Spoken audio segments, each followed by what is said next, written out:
Now, the history of Islamic law, something that I will have to skate over rather briefly.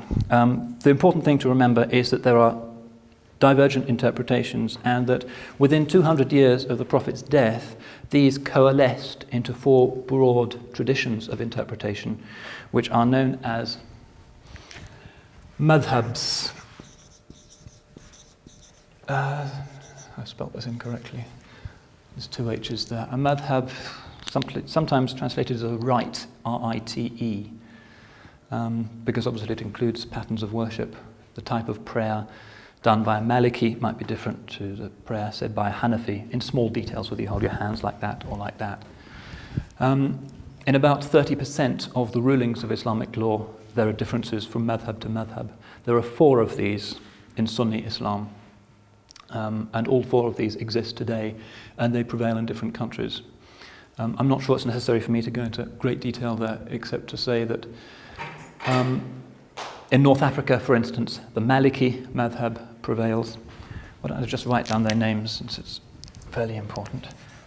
They are named after the founders of these particular schools,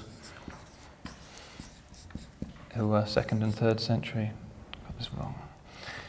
Jurist Shafi'i, Hanbali, last but not least, Hanafi. And they represent different styles of interpretation. For instance, the Maliki madhab attributes more importance to the practice of the city of Medina, the city of the Prophet, as an indicator of the Prophet's sunnah than it does to hadith. And so some of the rulings in the Maliki madhab will be different. The Shafi'is and the Hanbalis emphasize very much a literal adherence to the hadith, even if a hadith has been transmitted only by one person. The Hanafis use reason and also the consensus of the early Iraqi jurists more than do the other schools. But as I said, only 30% of the rulings differ between them. All are considered to be equally authoritative and legitimate. They're not sects. They don't differ in doctrine. They differ just in the little details of practice.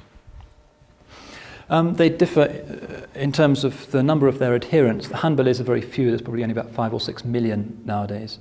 It's the official madhab of Saudi Arabia. There are some in Syria as well. The Malikis prevail in North Africa and West Africa. Nigeria is largely Maliki. Shafi'is are in Egypt,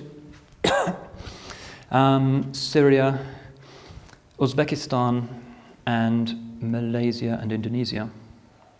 And the Hanafis, who are the most numerous, perhaps 60% of all Muslims are Hanafis, prevail overwhelmingly in the subcontinent and in Turkey. And Bosnia is also Hanafi.